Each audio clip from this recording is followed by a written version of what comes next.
মারহাবান তাইয়িবান। উরওয়া ইবনে মাসউদ যখন নবীজির কাছে গেলেন, দয়ার সাগর রাহমাতুল লিল আলামিন উরওয়া ইবনে মাসউদকে জড়ায় ধরলেন। আল্লাহু আকবার। উরওয়া ইবনে মাসউদ যখন নবীজি জড়ায় ধরলেন, উরওয়া ইবনে মাসউদ বলে, হায় রে, এই মানুষটাকে আমরা মক্কায় এত কষ্ট দিয়েছি, এত জুলুম করেছি, এত নির্যাতন করেছি, মনে করেছিলাম সে আমার চেহারা দেখার পরে আমার দিকে আর ফিরেও তাকাবে না। কারণ যাকে এত কষ্ট দিয়েছি, এত নির্যাতন করে দেশ থেকে বের করে দিয়েছি।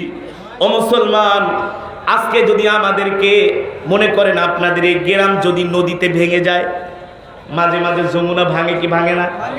নদীর পারে দাঁড়ায় মানুষগুলো কান্নাকাটি করে, চোখের পানি ফেলে। কারণ কেন ফেলায়? এই জন্মভূমির মায়া সবার দিলের মধ্যে আছে। আরে আমেরিকা নিউ ইয়র্কে থাকে, শতে শতে কোটি টাকা খরচ করে বিলাসবহুল বাড়ি বানায়, যতই শান্তিতে থাকুক না কেন, এই বাংলাদেশের মায়া কোনো মানুষই ছাড়তে পারে না। ঠিক কিনা বলেন? এর উজ্জ্বল দৃষ্টান্ত হচ্ছে, এর একমাত্র সবচেয়ে সুন্দর দৃষ্টান্ত হচ্ছে রাখাইন থেকে 12 লক্ষ মুসলমানদেরকে ওই বৌদ্ধরা মেরে বাংলাদেশে তাড়িয়ে দিয়েছে।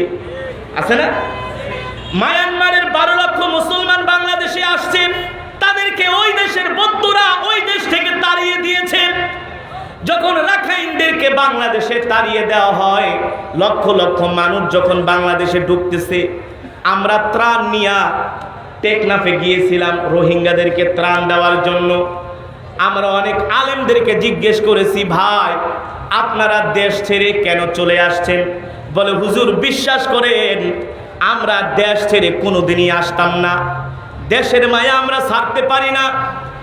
রাখাইনে আমাদের জন্ম, সেখানে আমাদের এত ভালো লাগে, আমরা কেন দেশ ছেড়ে চলে আসছি? বলি, কারণটা কি, কেন চলে আসছেন? বলে, হুজুর বৌদ্ধরা আমাদেরকে শুধু বলেছে, আমাদের একটা দাবি তোমরা মেনে নাও, তোমাদের গায়ে আমরা একটা ফুলের টোকাও দিব না।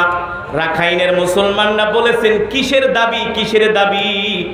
ওই দেশের বৌদ্ধরা বলেছে, তোমরা যদি তোমাদের ইসলাম ধর্মটা ত্যাগ করতে পারো, তাহলে রাখাইন থেকে তোমাদেরকে আমরা তাড়াবো না। কিন্তু রাখাইনের মুসলমানরা বলেছে, এ বৌদ্ধরা শুনে না, শুধু রাখাইন ছেড়ে আমরা হিজরত করবই না, শুধু রাখাইন ছেড়ে আমরা যাব না, যদি জীবনও চলে যায় তাহলেও একবার যেই কালেমা গ্রহণ করেছি, মুসলমান হয়েছি, এই কালেমা এই মুসলমানিত্ব ছাড়তে পারবো না। আল্লাহু আকবার। জোরে বলেন আল্লাহু আকবার। আরে রাখাইনের মুসলমানের কাছে যায় জিজ্ঞেস করেন, ভাই আপনাদেরকে মায়ানমার থেকে তাড়ায় দিছে, কেমন লাগে? দেখবেন তাদের চোখ দিয়া ঝর্ণার মতো পানি ঝরে। বলে, হুজুর বিশ্বাস করেন, জন্মভূমির মায়া ত্যাগ করতে পারি না। ওই দিন আমি টেকনাফে ওয়াজ করেছিলাম, লক্ষ লক্ষ রোহিঙ্গারা বয়ান শোনার জন্য আসছে। যখন বয়ান করে বের হই, শতে শতে যুবক এসে রাখাইনের যুবক আমাকে জড়ায় ধরছে। বলে, হুজুর আমাদেরও একটা সুন্দর দেশ ছিল, আমাদেরও একটা স্বপ্ন ছিল, আমাদেরও একটা সমাজ ছিল, আমাদেরকে সে দেশের বৌদ্ধরা আমাদেরকে তাড়িয়ে দিয়েছে। এর একমাত্র কারণ হলো আমরা কালেমাওয়ালা মুসলমান, আর কোনো কারণ নাই। কি নাই? আর কোনো কারণ নাই, আমরা কালেমাওয়ালা মুসলমান। এ কারণে আমাদেরকে রাখাইন থেকে তাড়িয়ে দিয়েছে, আমাদেরকে বাংলাদেশে মেরে মেরে, হুজুর আমার সামনে আমার স্ত্রীকে ধর্ষণ করেছে, আমার সামনে সেই মায়ানমারের সেনাবাহিনী আমার সামনে আমার মেয়েকে ধর্ষণ করেছে, আমার সামনে আমার বোনকে ধর্ষণ করেছে, আর বারবার আমাকে গাছের সাথে বেঁধে আমাকে পিস্তলের রাইফেলের ডাট দিয়া পিটায়, আর বলছে, বল কালেমা ছেড়ে দে, বৌদ্ধ ধর্ম গ্রহণ কর। ও দেশের মুসলমানরা বলেছে, জীবন চলে যাবে, জীবন চলে যাবে, শুধু রাখাইনেই হিজরত করব না, যদি তোমরা আমাদেরকে ফায়ারিং করে আমাদেরকে শহীদ করে ফেলো, তারপরও আমরা মুসলমানিত্ব ছাড়তে পারবো না। আল্লাহু আকবার। জন্মভূমির মায়া কোনো মানুষই ছাড়তে, জোরে বলেন, কোনো মানুষই ছাড়তে পারে না। ও মুসলমান, ঠিক আল্লাহর নবীর দিলের মধ্যেও মক্কার মায়া, মক্কা ছেড়ে নবীজি কখনো যেতে চায় নাই, কিন্তু আল্লাহ তাআলার নির্দেশ। কার নির্দেশ? এবার উরওয়া ইবনে মাসউদকে নবীজি জড়ায় ধরলেন। উরওয়া ইবনে মাসউদ মনে মনে ভাবে, হায় রে, এই মানুষটাকে এত কষ্ট দিলাম, নির্যাতন করলাম, জুলুম করলাম, কিন্তু সে আমার সাথে এত সুন্দর আচরণ করবে আমি কোনোদিনই ভাবতে পারি নাই। আল্লাহু আকবার, জোরে বলেন আল্লাহু আকবার। শুধু এখানেই শেষ নয়, নবীজি উরওয়া ইবনে মাসউদকে বসতে দিলেন। আপনি যদি কোনো মানুষকে সম্মান করেন, শ্রদ্ধা করেন, তার সাথে কথা বলার সময় কিন্তু বিনয়তার সাথে, ভদ্রতার সাথে কথা বলেন। তার চোখের দিকে তাকায়া, কিসের দিকে, তাহলে বোঝা যায় এই লোকটা আমাকে ভালোবাসে, এই লোকটা আমার প্রতি আনুগত্য, এই লোকটা আমার সাথে সম্মানের সাথে কথা বলছেন। ঠিক নবীজিও উরওয়া ইবনে মাসউদের দিকে ঘুরে বসলেন। ঘুরে বসে বিনয়ের সাথে নবীজি জিজ্ঞেস করে, উরওয়া ইবনে মাসউদ, মক্কায় আমার চাচারা কেমন আছে, আমার ভাই বেরাদার কেমন আছে, আমার আত্মীয় স্বজন কেমন আছে? আরে যে মানুষগুলো সবচাইতে বেশি আমার নবীকে কষ্ট দিয়েছে তাদের কথাই নবীজি বারবার জিজ্ঞেস করছে। উরওয়া ইবনে মাসউদ, আমার ওই চাচা কেমন আছে? বলে ভালো আছে। আরে উনি কেমন আছে? সবচাইতে যারা বেশি নবীজিকে কষ্ট দিয়েছেন, বারবার নবীজি তাদের কথা জিজ্ঞেস করছে। শুধু এখানেই শেষ নয়, নবীজি যেই রাতে হিজরত করে চলে আসে, মক্কার অনেক মানুষ নবীজির কাছে কিছু সম্পদ আমানত রেখেছিলেন। কি রেখেছিলেন? আমানত রেখেছিলেন। আমরা হইলে তো, বেটা তুই আমার দেশের থেকে খেয়ে দিতেছ, যা আছে গাট্টি বস্তা লয়ে আমেরিকা চলে যাই। কি করি? আমেরিকা চলে যাই, বাংলাদেশে আর ভালো লাগে না, সিঙ্গাপুর, মালয়েশিয়া, দুবাইতে যাই বাড়ি কিনি। ঠিক কি না? আমার নবী মুহাম্মদ সাল্লাল্লাহু আলাইহি সাল্লাম কেমন ছিলেন? উরওয়া ইবনে মাসউদকে জিজ্ঞেস করে, উরওয়া ইবনে মাসউদ, আমার কাছে যে আমানতগুলো রেখেছিল, সেই আমানতগুলো তো আমি আলীর কাছে দিয়ে আসছি, সেই আমানতগুলো কি সবাই বুঝে পেয়েছে কিনা? উরওয়া ইবনে মাসউদ বলে, মুহাম্মদ, খোদার কসম করে বলি, ওয়াল্লাহি রব্বিল কাবা, প্রতিটা আমানত পুঙ্খানুপুঙ্খানুভাবে মক্কার মানুষদেরকে বুঝিয়ে দিয়েছেন আপনি। আল্লাহু আকবার। আপনি আল আমিন, কোনো সন্দেহ নাই। আল্লাহু আকবার। নবীজির ব্যবহারে উরওয়া ইবনে মাসউদ এত মুগ্ধ হলেন, এত খুশি হলেন। উরওয়া ইবনে মাসউদ আবেগ ধরে রাখতে পারলেন না, তার হাতটা নবীজির দাড়ির দিকে, নবীজির মুখের মধ্যে একটু দিয়ে আদর করতেছেন। মানুষের সাথে মানুষের অনেক দিন পর দেখা হইলে একটু গায়ে হাত দেয় কি দেয় না? দেন না? ভাই তুমি কেমন আছো, এতদিন পরে আসলা। আরবদের একটা স্বভাব হলো আদর করলে গালে হাত দেয়, চেহারায় হাত দেয়। উরওয়া ইবনে মাসউদ আমার নবীজির গাল মোবারকে হাত দিয়ে আদর করতেছেন। একটু দাড়ির মধ্যে উরওয়া ইবনে মাসউদের হাত লেগেছে। ও যুবক, আল্লাহর নবীর ভালোবাসা কাকে বলে দেখো। আমরা তো শুধু নবীজিকে মুখে মুখে ভালোবাসি, সাহাবায়ে কেরাম নবীজিকে কেমন ভালোবেসেছেন। উরওয়া ইবনে মাসউদ শুধু নবীজির মুখ, গাল মোবারকের মধ্যে হাত দিয়ে একটু আদর করতেছেন, দাড়ির মধ্যে একটু হাত লেগেছে। নবীজির পাশে বসা ছিলেন আব্দুল্লাহ ইবনে মুগীরা ইবনে শুবা রাদিয়াল্লাহু তাআলা আনহু, এই সাহাবীর নাম। আব্দুল্লাহ ইবনে মুগীরা দেখেন উরওয়া ইবনে মাসউদ নবীজির গাল মোবারকে হাত দিয়েছেন, তার হাতের সাথে দাড়ি লেগেছে। আব্দুল্লাহ ইবনে মুগীরা ভাবছে উরওয়া ইবনে মাসউদ আমার নবীজির দাড়িতে হাত দিছে, সহ্য করতে পারে নাই, তরবারি বের করে উরওয়া ইবনে মাসউদের হাতের মধ্যে ধইরা বলে, মিয়া, আমি এখানে বসা, আমি নবী, আমি আমার নবীর সাহাবী, তুমি আমার সামনে আমার নবীজির দাড়ির মধ্যে হাত দিছো, তোমার এত বড় সাহস, একেবারে হাত কেটে ফেলবো। আল্লাহু আকবার। বেটা হাত নামা, তোর এত বড় সাহস, তুই আমার সামনে আমার নবীর দাড়িতে হাত দিছস। উরওয়া ইবনে মাসউদ মনে মনে ভাবে, হায় রে, আসলে তো আমি মুহাম্মদ সাল্লাল্লাহু আলাইহি সাল্লামের দাড়িতে হাত দেই নাই, আমি তো আদর করে তার মুখমণ্ডলে, তার গালের মধ্যে একটু আদর করতেছিলাম। কিন্তু তার সাহাবী এটাও বরদাস্ত করতে পারে নাই। তারা মনে করেছে আমি মুহাম্মদ সাল্লাল্লাহু আলাইহি সাল্লামের দাড়িতে হাত দিছি, সহ্য করতে পারে নাই। সাহাবী তরবারি বের করে বলে, বেটা হাত নামা, আমাদের সামনে আমার নবীর দাড়ি মোবারকে হাত দিবি, আমি সাহাবী কোনোদিন সহ্য করব না। আল্লাহু আকবার। উরওয়া ইবনে মাসউদ ছিলেন শিক্ষিত মানুষ, যা বোঝার বুঝে গেছে। হায়রে, এই লোকটাকে আমরা মক্কায় এত অপমান, এত নির্যাতন, এত জুলুম করেছি, আর এই মদিনার মানুষগুলো তাকে এত ভালোবাসে, শুধু একটু দাড়িতে হাত দিছে আর তরবারি বের করে হাতের মধ্যে রাখছে, যদি কোনো বেয়াদবি করি কল্লা উড়ায় দিবে। আল্লাহু আকবার। উরওয়া ইবনে মাসউদ একদিন নয়, 2 দিন নয়, 3 দিন পর্যন্ত ছিলেন নবীজির দরবারে। নবীজি ওযু করে নামাজের সময় হয়ে গেছে, একজন সাহাবী নবীজিকে ওযু করার জন্য পানি ঢেলে দিচ্ছেন, আর সাহাবায়ে কেরাম এসে চতুর্দিক থেকে একেবারে ঘেরাও ধরে নবীজি যে ওযু করতেছেন ওই ওযুর পানি সাহাবীরা জমিনে পড়তে দেয় না, হাতের তালুতে নিয়ে শরীরের মধ্যে মাখতেছেন বরকতের জন্য। উরওয়া ইবনে মাসউদ বলে, হায় রে, মানুষের ওযুর পানিও আর মানুষেরা বরকত লাভের জন্য হাতের মধ্যে নিয়ে শরীরে মাখে, এটা তো জীবনেও দেখি নাই। আল্লাহু আকবার। সাহাবায়ে কেরাম নবীজিকে কেমন ভালোবাসতেন, কতটা ভালোবাসতেন। নবীজির ওযুর পানি পর্যন্ত সাহাবায়ে কেরাম জমিনে পড়তে দেয় না। নবীজি থুতু ফালায়, সাহাবীরা হাতের মুঠে থুতু নিয়া শরীরের মধ্যে মাখতে থাকে, সারা শরীরে আতরের মতো, সারা শরীরে। উরওয়া ইবনে মাসউদ বলে, হায় রে, যে লোকটাকে আমরা মিথ্যাবাদী বলেছি, যেই লোকটাকে আমরা জাদুকর বলেছি, তার থুতুও দেখি এখন মদিনার মানুষ ভাগে পায় না। আল্লাহু আকবার বলে, তার থুতুও মদিনার মানুষ। এখানেই শেষ নয়, নবীজির শরীর মোবারকে সিঙ্গা লাগিয়েছেন, শরীর থেকে কিছু রক্ত বের হয়েছে। ওই রক্তটা একটা শিশির মধ্যে করে নবীজি সাহাবী আব্দুল্লাহ ইবনে জুবাইরকে ডাক দিয়া বলে, এদিকে আসো, এই রক্তগুলো তুমি জমিনের মধ্যে দাফন করে দাও। আব্দুল্লাহ ইবনে জুবাইর রাদিয়াল্লাহু তাআলা আনহু সেই রক্ত ভরা শিশিটা নিয়া যখন জমিনের মধ্যে রক্তগুলো ফেলবে, আব্দুল্লাহ ইবনে জুবাইর মনে মনে ভাবে, হায় রে, কলিজার টুকরা বিশ্ব নবীর রক্তগুলা জমিনের মধ্যে ফালাবো, এটা কোনোদিনও হতে পারে? আমি আমার নবীর রক্ত জমিনে ফালাবো, সেটা যেই রক্তই হোক, সিঙ্গা লাগাইছে হোক, কিন্তু নবীর রক্ত জমিনে পড়তে দেওয়া যাবে না। আল্লাহু আকবার। নবীর রক্ত জমিনে পড়তে দেওয়া যাবে না।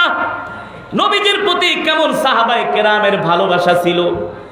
আব্দুল্লাহ ইবনে জুবাইর রাদিয়াল্লাহু তাআলা আনহু মনে মনে ভাবে, একটা কাজ করি, রক্তগুলো আমি নিজে টান দিয়া খেয়ে ফেলি। বোতলের মুখা খুলে এক টান দিয়া রক্তগুলো খেয়ে ফেললেন। আল্লাহু আকবার। আরে আমার নবী তো বিচক্ষণ নবী, বুদ্ধিমান নবী। আল্লাহু আকবার বলেন। সাহাবী যখন রক্তগুলো খেয়ে ফেললেন, এবার খালি বোতল নিয়ে নবীজির কাছে গেছেন। খালি বোতল নিয়ে নবীজি বলে, সাহাবী, রক্ত কি করলা? মুস্কি মুস্কি হাসতেছে নবীজি। সাহাবী আব্দুল্লাহ ইবনে জুবাইর বলেন, ওগো নবীজি রাহমাতুল লিল আলামিন, আপনার রক্ত আপনি আমাকে বোতলে ভরে দিয়েছেন জমিনে দাফন করার জন্য। আমি যখন রক্তের বোতলটা নিয়ে জমিনের মধ্যে ফেলতে যাব, আমার মন মানতেছে না। হায় রে, কলিজার টুকরা বিশ্ব নবীর রক্ত জমিনে পড়বে, আমি সাহাবী এটা মানতে পারি না। ওগো নবীজি, আপনার মহব্বতে আমি এক টান দিয়া রক্তগুলো খেয়ে ফেলেছি। আল্লাহু আকবার। রাহমাতুল লিল আলামিন বলে, এ সাহাবী, তুমি শুনে রাখো, যার শরীরের মধ্যে মুহাম্মদ সাল্লাল্লাহু আলাইহি সাল্লামের রক্ত ঢুকেছে, তার জন্য আল্লাহ তাআলা জাহান্নামের আগুনকে হারাম করে দিয়েছে। আল্লাহু আকবার। ও সাহাবী, যেই শরীরের মধ্যে মুহাম্মদ সাল্লাল্লাহু আলাইহি সাল্লামের রক্ত ঢুকেছে, তার জন্য আল্লাহ জাহান্নামের আগুন হারাম করে দিয়েছে। আল্লাহু আকবার। ও মুসলমান, উরওয়া ইবনে মাসউদ তো এই দৃশ্য দেখে অবাক হয়ে গেল। এখানেই শেষ নয়, মুসলমানদের সাথে কাফেরদের একটা যুদ্ধ হয়েছিল। সেই যুদ্ধের নাম হচ্ছে উহুদের যুদ্ধ। কি যুদ্ধ? উহুদের যুদ্ধে মুসলমানদের বিপর্যয় ঘটেছিল। কাফেররা যখন চতুর্দিকে হামলা করলেন, মুসলমান ছড়িয়ে ছিটিয়ে গেলেন, আর কাফেররা এসে নবীজির উপরে আক্রমণ শুরু করলেন। তরবারি দিয়ে বাড়ি দিলেন। নবীজির মাথায় ছিল লোহার বর্ম। এই লোহার বর্ম ভেঙে লোহার দুইটা টুকরা নবীজির কপাল মোবারকের মধ্যে গেঁথে গেলেন। পাশ থেকে সাহাবী আবু বকর সিদ্দিক রাদিয়াল্লাহু তাআলা আনহু দেখলেন নবীজির এই কপাল মোবারকের মধ্যে লোহার টুকরা ঢুকে গেছে। সিদ্দিক আকবর সহ্য করতে পারলেন না। সমস্ত সাহাবীরা নবীজিকে ঘিরে ধরলেন। সিদ্দিক আকবর দৌড়ে এসে নবীজির এই লোহার টুকরাটা টান দিয়ে খোলার জন্য চেষ্টা করতেছে, পিছন থেকে সাহাবী আবু উবাইদা ইবনুল জাররাহ রাদিয়াল্লাহু তাআলা আনহু বলেন, ভাই আবু বকর, আল্লাহর নবীর এতটুকুন খেদমত করার সুযোগটা আপনি আমাকে দেন। আমি চাই আমি আমার দাঁত দিয়া কামড় দিয়া আল্লাহর নবীর এই কপাল মোবারক থেকে লোহার টুকরাটা উঠায় দিব। আল্লাহু আকবার। সাহাবী আবু উবাইদা ইবনুল জাররাহ লোহার টুকরাটা কামড় দিয়া যখন টান দিলেন, লোহার টুকরাটা উঠলো, ঠিকই সাথে সাথে সাহাবীর একটা দাঁত পড়ে গেল। আল্লাহু আকবার। লোহার আরো একটা টুকরা বাকি আছে। আবু বকর সিদ্দিক বলে, আবু উবাইদা, এই খেদমতটা আপনি আমাকে করার সুযোগ দেন। আবু উবাইদা বলে, না না না ও আবু বকর, আমার একটা কেন, আমার সব দাঁত যদিও পড়ে যায়, আল্লাহর নবীর এই লোহার টুকরাটা আমি নিজেই উঠাবো। আল্লাহু আকবার। সাহাবী আবু উবাইদা ইবনুল জাররাহ দৌড়ায় এসে আবার লোহার টুকরাটা ধরে টান দিলেন। ইতিহাস সাক্ষী, লোহার টুকরাটা ঠিকই উঠে গেল। আবু উবাইদা ইবনুল জাররাহ আরো একটা দাঁত পড়ে গেল। আল্লাহু আকবার। রক্তে নবীজির চেহারাটা লাল হয়ে গেল। পাশে দাঁড়ানো ছিলেন মালিক ইবনে সিনান রাদিয়াল্লাহু তাআলা। নবীজির চেহারা মোবারকের রক্ত দেখে সাহাবী সহ্য করতে পারলেন না। দৌড়ায় এসে মালিক ইবনে সিনান রাদিয়াল্লাহু তাআলা আনহু তার জিহ্বা দিয়ে চেটে চেটে নবীজির চেহারার সব রক্তগুলো মুছে দিলেন। নবীজি তাকায় দেখে সাহাবী শিশু বাচ্চার মতো তার জিহ্বা দিয়ে চেটে চেটে নবীজির চেহারার রক্তগুলো পরিষ্কার করতেছে। নবী আমার এত খুশি হয়ে গেলেন, বলে, মালিক ইবনে সিনান, তুমি তোমার জিহ্বা দিয়ে চেটে চেটে আমার চেহারার রক্তগুলো তুমি পরিষ্কার করে দিলা।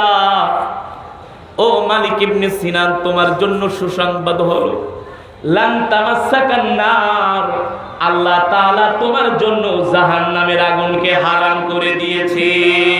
আল্লাহু আকবার। জোরে বলেন আল্লাহু আকবার। এই ছিল আল্লাহর নবীর প্রতি সাহাবায়ে কেরামের ভালোবাসা। এবার 3 দিন পর্যন্ত ওই যে মক্কা থেকে যুবক আসছে মদিনায়, নাম কি মনে আছে? উরওয়া ইবনে মাসউদ। নাম কি? জোরে বলেন। উরওয়া ইবনে মাসউদ রাদিয়াল্লাহু তাআলা আনহু মক্কা থেকে মদিনায় আসছেন। 3 দিন পর্যন্ত নবীজির দরবারে থেকে যেই দৃশ্য দেখলেন, নবীজির অজুর পানি পর্যন্ত সাহাবীরা জমিনে পড়তে দেয় না, বরকত লাভের জন্য হাতের তালুতে নিয়ে নেয়। নবীজির থুতু মোবারক জমিনে পড়তে দেয় না, থুতু নেওয়ার জন্য সাহাবীদের মাঝে প্রতিযোগিতা লেগে যায়। নবীজির রক্ত পর্যন্ত জমিনে পড়তে দেয় না, সেই রক্তগুলো সাহাবীরা খেয়ে ফেলে। আল্লাহর নবীকে, মোট কথা সাহাবীরা তাদের জীবনের চাইতেও আল্লাহর নবীকে ভালোবেসেছেন, ঠিক কিনা বলেন? উরওয়া ইবনে মাসউদ বলে, ও মুহাম্মদ, আপনি আমাকে বিদায় দেন। আপনার দরবারে আমি এসে যা দেখেছি এগুলো আমি মক্কার আবু জেহেলাদেরকে বইলা আসি, কারণ ওরা তো রতন চিনে নাই, রতনে রতন চিনে, ঠিক কিনা বলেন? ওরা হলো শয়তান। আপনার মতো ভালো মানুষকে আবু জেহেলারা চিনে নাই, কিন্তু মদিনার মানুষ, জোরে বলেন, মদিনার মানুষ ঠিকই চিনেছে।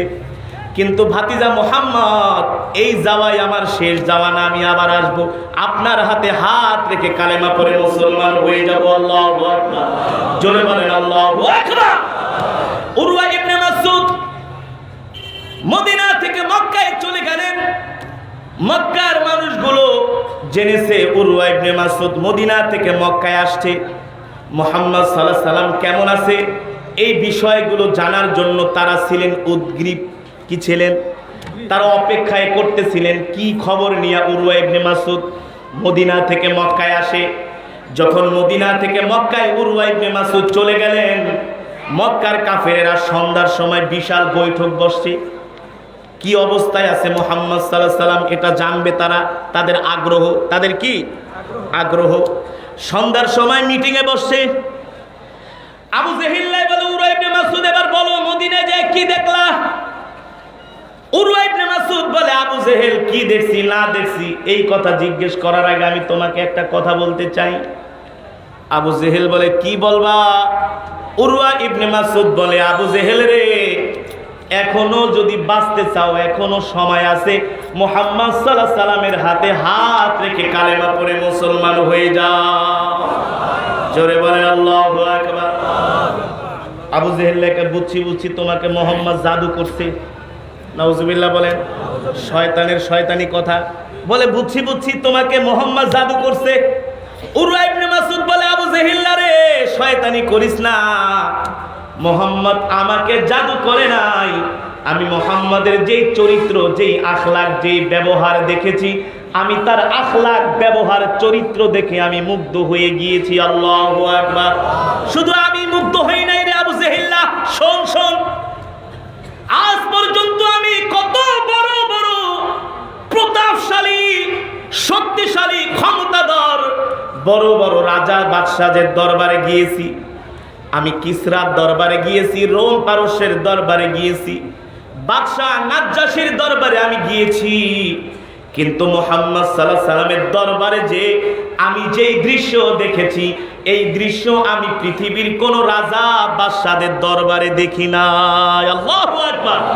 আবু জেহেল বলে কি দেখছো? বলে শোনো আবু জেহেল, কি দেখছি আজ পর্যন্ত কি শুনেছো? মানুষ হাত মুখ ধুইলে, তারা তো আর জানে না উযু করে, হাত মুখ ধুইলে সেই পানি নেওয়ার জন্য অন্য মানুষেরা পাগল হয়ে যায়। বলে কি বলে? বলে হ্যাঁ। আরে মুহাম্মদ সাল্লাল্লাহু আলাইহি সাল্লাম দেখলাম আজান হচ্ছে, তিনি হাত ধুইতেছেন, ওই হাত ধোয়া পানি নেওয়ার জন্য তার অনুসারীদের মধ্যে প্রতিযোগিতা লেগে গেছে। তার ওযুর পানি, হাত ধোয়ার পানি জমিনে পড়তে দেয় না, বরকত লাভের জন্য হাতের মুঠোতে নিয়ে সারা শরীরে মাখতে থাকে। আবু জেহেল বলো কি? বলে এখানে শেষ না বেটা, আরে শুনছস নি মানুষের থুতু নেওয়ার জন্য প্রতিযোগিতা লেগে যায়, কে কার আগে থুতু নিবে, এই দৌড়াদৌড়ি শুরু হয়ে যায়। আবু জেহেল বলে কি? বলে হ আবু জেহেল, মুহাম্মদ যখন মুখ থেকে থুতু ফেলে, এই থুতুগুলো তার অনুসারীরা জমিনে পড়তে দেয় না, বরকত লাভের জন্য সুগন্ধির মতো মুহাম্মাদের থুতুগুলো তার অনুসারীরা সারা শরীরের মধ্যে মারতে থাকে। আল্লাহু আকবার। আবু জেহেল বলে বলো কি? বলে হ্যাঁ বেটা, এখানে শেষ না, আরো আছে। বলে কি আছে? বলে এ আবু জেহেল শোনো, আমরা মুহাম্মদ সাল্লাল্লাহু আলাইহি সাল্লামকে কত কষ্ট দিয়েছি, কত নির্যাতন করেছি, কত জুলুম করেছি, কত অত্যাচার করেছি, কিন্তু মদিনার মানুষগুলার অবস্থা ভিন্ন। বলে কি? বলে আরে জানো না, মুহাম্মদ একজন লোককে ডাক দিয়েছে, তার শরীর থেকে কিছু রক্ত বের করেছে শিঙ্গা লাগায়া, ওই রক্তগুলো একটা শিশির মধ্যে করে তার একজন অনুসারীকে দিয়ে বলল যাও রক্তগুলো ফেলে দিয়ে আসো। আরে আবু জেহেল জানোনি কি করেছে? তার ওই অনুসারী রক্তগুলো জমিনের ভিতরে না ফেলে নিজে টান দিয়া রক্তগুলো খেয়ে ফেলেছে। আল্লাহু আকবার। আবু জেহেল বলে বলো কি? বলে হ্যাঁ। আরে মুহাম্মদ সাল্লাল্লাহু আলাইহি সাল্লামের থুতু পর্যন্ত তার অনুসারীরা জমিনে পড়তে দেয় না। আল্লাহু আকবার। তার ওযুর পানি পর্যন্ত জমিনে পড়তে দেয় না, তার রক্ত পর্যন্ত জমিনে পড়তে দেয় না। আবু জেহেল তুমি মনে করেছো মুহাম্মদ সাল্লাল্লাহু আলাইহি সাল্লাম কি তোমাকে ছেড়ে দিবে? এখনো সময় আছে, মুহাম্মদ সাল্লাল্লাহু আলাইহি সাল্লামের হাতে হাত রেখে কালেমা পড়ে মুসলমান হয়ে যাও।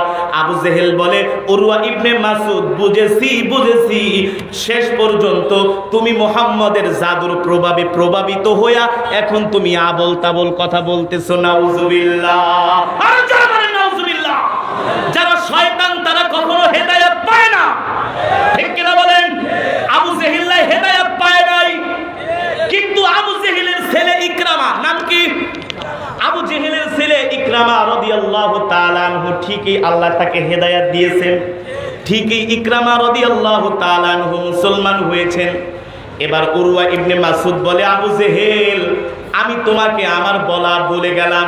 ও আবু জেহেল শুনে রাখো, আমি তোমাকে মুহাম্মদ সাল্লাল্লাহু আলাইহি সাল্লামের ধর্ম গ্রহণ করার জন্য আহ্বান করছি। আবু জেহেল বলে উরওয়া ইবনে মাসউদ শেষ বয়সে এসে বৃদ্ধ বয়সে আইসা আমি আমার বাপ দাদার ধর্মকে বিসর্জন দিতে পারবো না। উরওয়া ইবনে মাসউদ বলে বেটা তুই বিসর্জন দিলে দে, না দিলে না দে, তোর ব্যাপার, আমি আর এই মক্কায় থাকবো না, আমি এখন মদিনায় যে মুহাম্মদ সাল্লাল্লাহু আলাইহি সাল্লামের হাতে হাত রেখে কালেমা পড়ে মুসলমান হয়ে যাব। আল্লাহু আকবার। জয় বলেন আল্লাহু আকবার।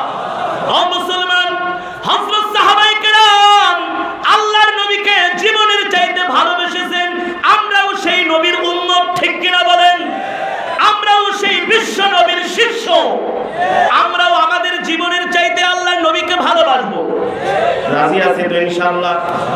ও মুসলমান, আজকে বাংলাদেশের মুসলমানদের তো এমন টেন্ডেন্সি হয়ে গেছে, নামে মুসলমান কিন্তু মুসলমানের মুসলমানিত্ব নাই। আমরা বর্তমানে গরু খাওয়া মুসলমানে পরিণত হয়েছে, ঠিক কিনা বলেন? বাংলাদেশের একটা কোম্পানি নাম আরব, নাম কি? এই যুবক ভালো করে শোনো, কোম্পানির নাম আরব। ওই দিন একজন যুবক গিয়েছে চাকরি করার, চাকরির ইন্টারভিউ দিতে। কি দিতে? আপনারা অনেকেই ফেসবুকে দেখেছেন না? বেটা পাঞ্জাবি বিক্রি করে ভাত খাস, আর আল্লাহর নবীর দাড়ি দেখলে লজ্জা পাস। নাউজুবিল্লাহ বলেন। ওই যুবক ইন্টারভিউ দিতে গিয়েছেন চাকরির, ইন্টারভিউ ভোরে সে 100% পাস, 100% তার চাকরিও হবে। কিন্তু ওই অবস্থায় তিনি ছিলেন মাস্ক পরা। কি পরা? আপনি যদি মাস্ক পরেন তাহলে কিন্তু দাড়িটা ভালো করে দেখা যায় না।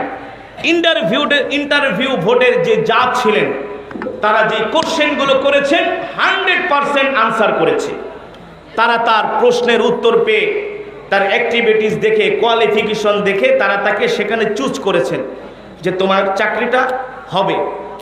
কিন্তু যখন তিনি বের হয়ে আসবেন অফিস থেকে, কয়েকদিন পরে চাকরিতে জয়েন করবে, এই বিষয়টা যখন তিনি জানার জন্য গিয়েছেন, একজন জাজ তার দিকে তাকায় বলে, এক্সকিউজ মি, আপনি আপনার মাস্কটা একটু খোলেন তো। যখন মাস্ক খুললেন তখন দেখে যুবকের মুখে দাড়ি আছে। কি আছে? কথার উত্তর দেন না, বুঝেন না আমার কথা? কি আছে? দাড়ি আছে। দাড়ি দেখাই ওর অ্যালার্জি শুরু হয়ে গেছে। বলে, আই এম এক্সট্রিমলি সরি, আমরা আপনাকে এই জবটার জন্য সিলেক্ট করেছি, কিন্তু আপনার মুখে যেহেতু দাড়ি আছে, এখন এই জবটা আমরা আপনার জন্য কনফার্ম করতে পারছি না, মানে এই জবটা আপনার হবে না। ওই যুবক জিজ্ঞেস করলো, কেন? আমি তো ইন্টারভিউতে ভালো করেছি, আপনারা কেন আমাকে চাকরিটা দিবেন না? বলে, আপনি যদি ক্লিন শেভ করতে পারেন, কি করতে পারেন? ক্লিন শেভ করতে পারেন, তাহলে আপনার জবটা হবে, এছাড়া আপনার জব হবে না। ওই যুবক, ওই বেঈমান নাস্তিক কুলাঙ্গার ওর মুখের দিকে তাকায় বলছে, এই ভালো করে শুনে রাখেন, আমি মুসলমানের সন্তান, এমন একটা কেন 100 চাকরিও যদি আমার না হয়, আমি কখনো আল্লাহর নবীর সুন্নাত ছেড়ে দিতে পারবো না। আল্লাহ। যুবক চলে আসছে, যদি দাড়ি রাখার কারণে আমার চাকরি না হয়, আমি চাকরি করব না, তারপরও আল্লাহর নবীর সুন্নাত আমি তরক। এ যুবক, এটা হচ্ছে বিশ্ব নবীর প্রতি ভালোবাসা, ঠিক কিনা বলেন?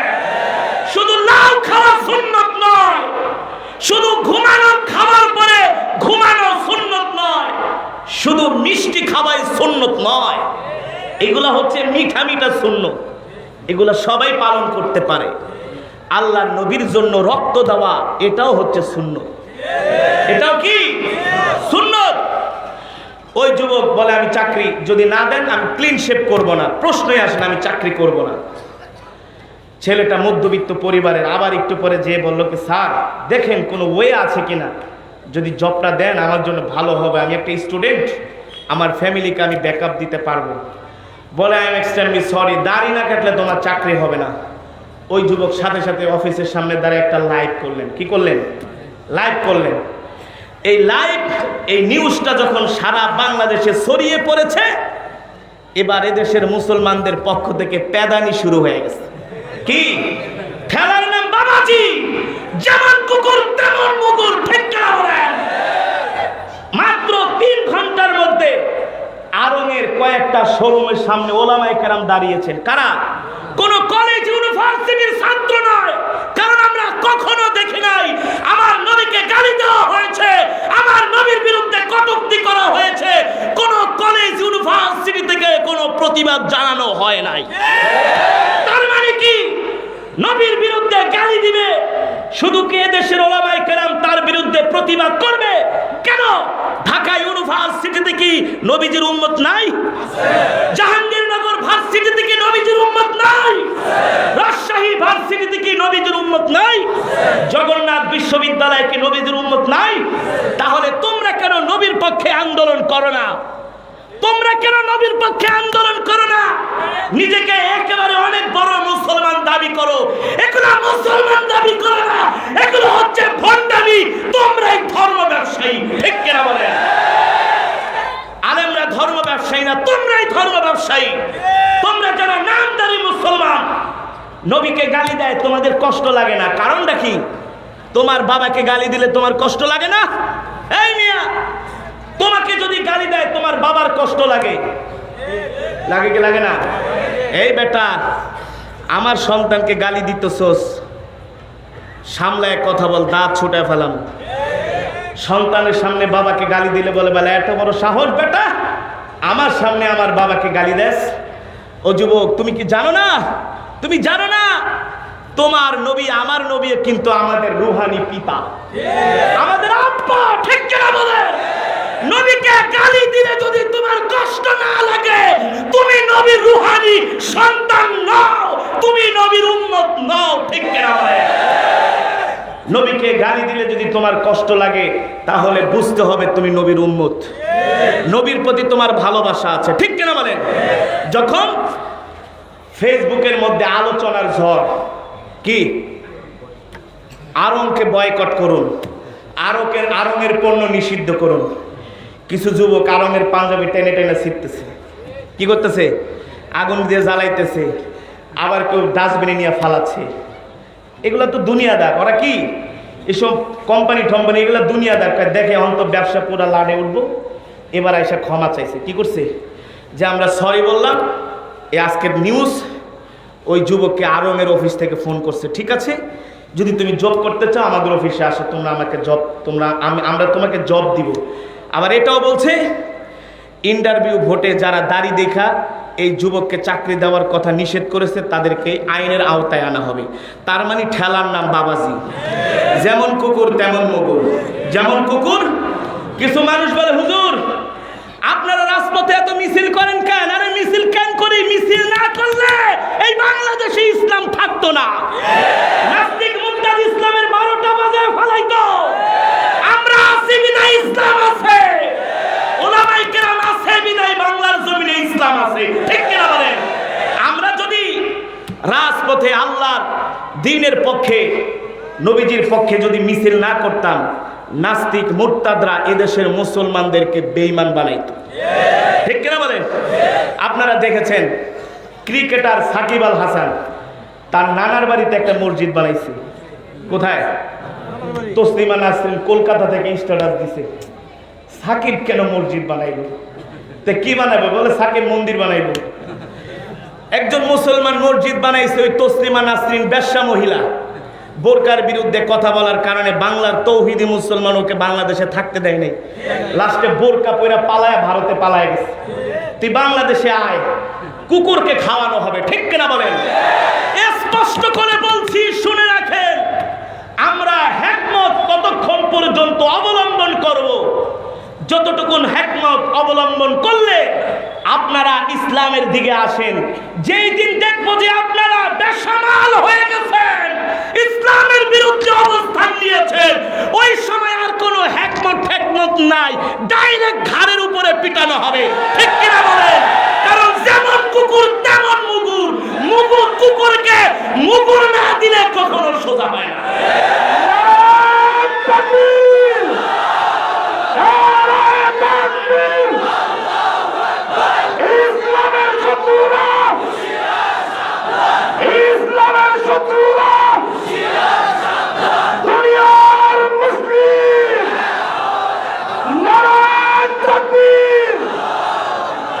এইদিকে কোথায় জানি একটা বাগাবাড়ি আছে, কুষ্টিয়া, বাগাবাড়ির ঘি কই?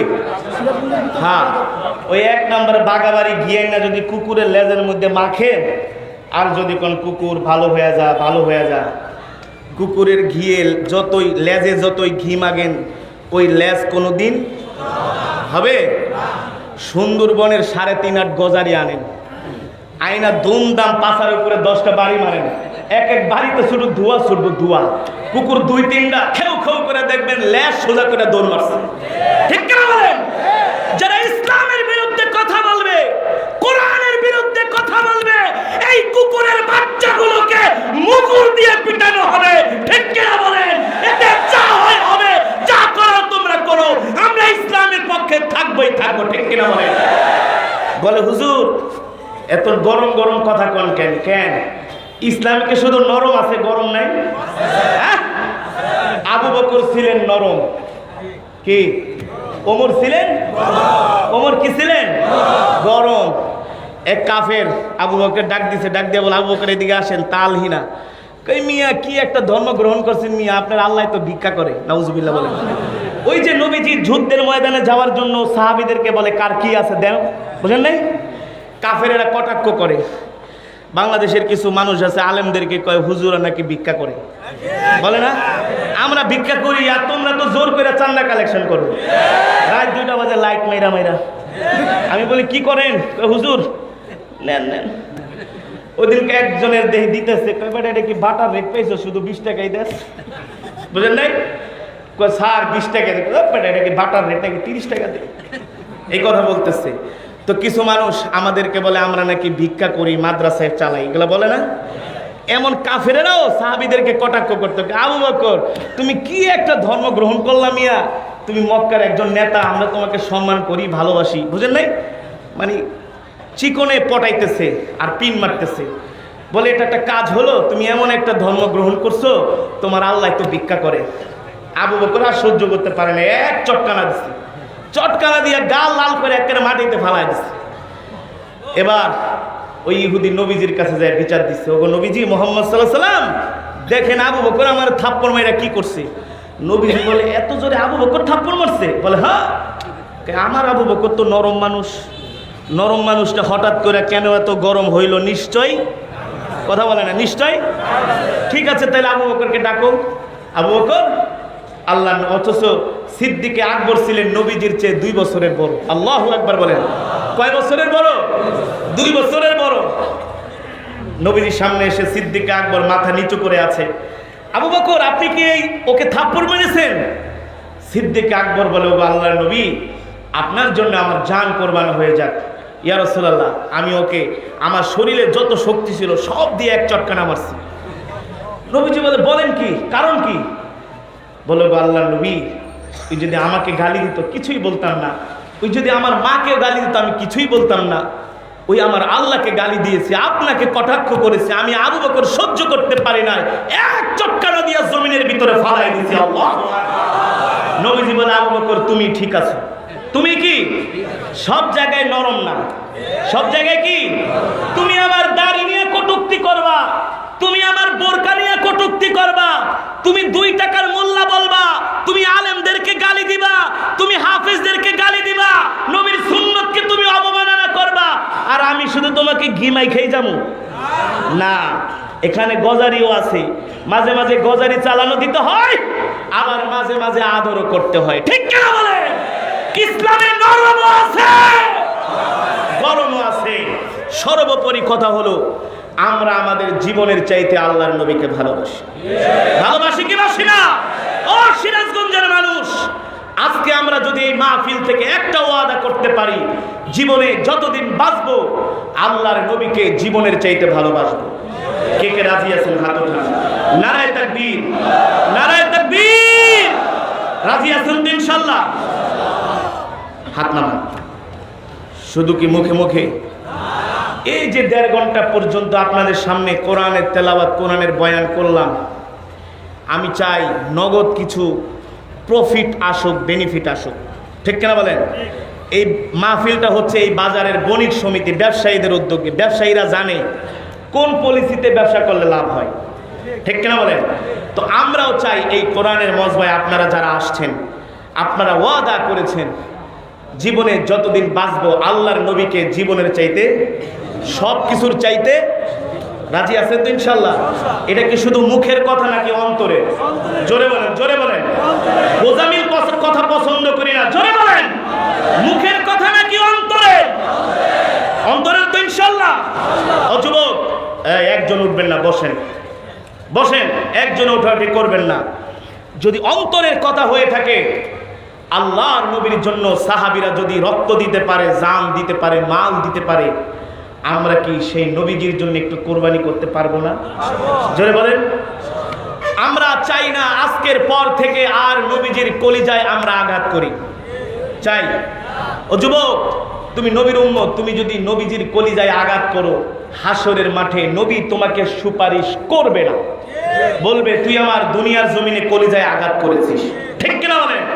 তাহলে আজকের মাহফিল থেকে আমি এমন কিছু টাগরা নওজোয়ান চাই যে যুবকগুলো দাঁড়ায় বলবে, হুজুর আমি আমার জীবনের চাইতে নবীজিকে ভালোবাসি, যেই নবীকে কোনোদিন দেখি নাই, যেই নবীজির চেহারা কোনোদিন দেখি নাই, সেই নবীকে জীবনের চাইতে ভালোবাসছি।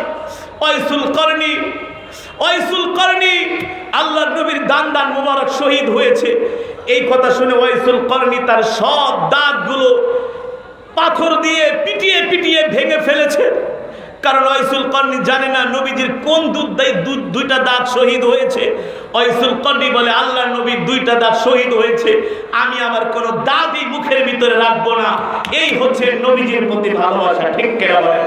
ও যুবক, আজকের মাহফিল থেকে আমি এমন কিছু যুবক চাই যেই যুবক দাঁড়ায় বলবে, হুজুর আজ থেকে ওয়াদা করলাম জীবনে যতদিন বাঁচবো আর কোনোদিন এই দাড়ির মধ্যে খুর লাগাবো না। কয়জন যুবক আছেন দাঁড়ান যে হুজুর আজকের পর থেকে দাড়ি রাখবো আর শেভ করবো না? দাঁড়ান, দাঁড়ায় যাও যুবক, দাঁড়াও। ও যুবক, যারা ক্লিন শেভ করো, মাদ্রাসার ছাত্র না, মাদ্রাসার ছাত্র ছাড়া যারা একদম জেনারেল শিক্ষিত, যারা শেভ করেন প্রত্যেক দিন, এমন কিছু যুবক আমি দেখতে চাই যে হুজুর আজকের পরে আর দাড়ি কাটবো না। কয়জন যুবক আছো? দাঁড়াও যুবক, তোমাদের পায়ে ধরি যুবক, দাঁড়াও দাঁড়াও। ও যুবক, এই দাড়ি কাটার গুনাহ, অনেক গুনাহ। তোমার এই মাফলারটা সরাও, মাশাআল্লাহ। হ্যাঁ, এই স্টেজে কি নাই যে হুজুর আজকের পরে আর দাড়ি কাটবো না? নাই? এই রুবেল ভাই দাঁড়ান, কপাল ভালো, জান্নাতের টিকিট দেওয়া হচ্ছে, জান্নাতের টিকিট। আল্লাহ কবুল করুক বলি আমিন। দাঁড়ান, জান্নাতের টিকিট। কয়দিন বাঁচবেন? দাঁড়ান। আল্লাহু আকবার, জোরে আল্লাহু আকবার। দাঁড়ান,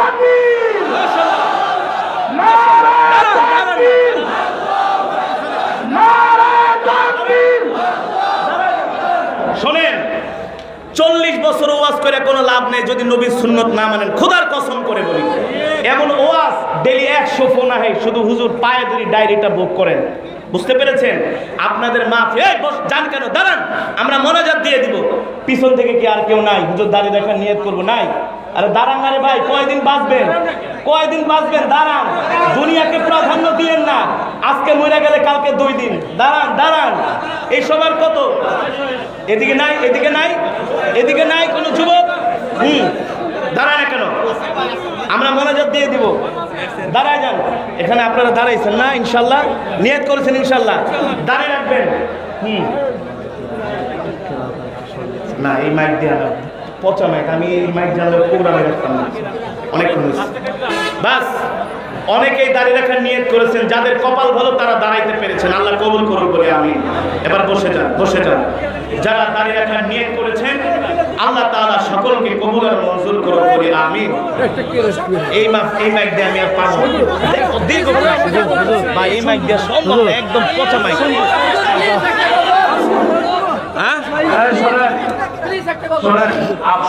হুজুরের কথা আপনারা রক্ষা করে দাঁড়িয়ে রাখার ওয়াদা করছে, ঠিক কিনা?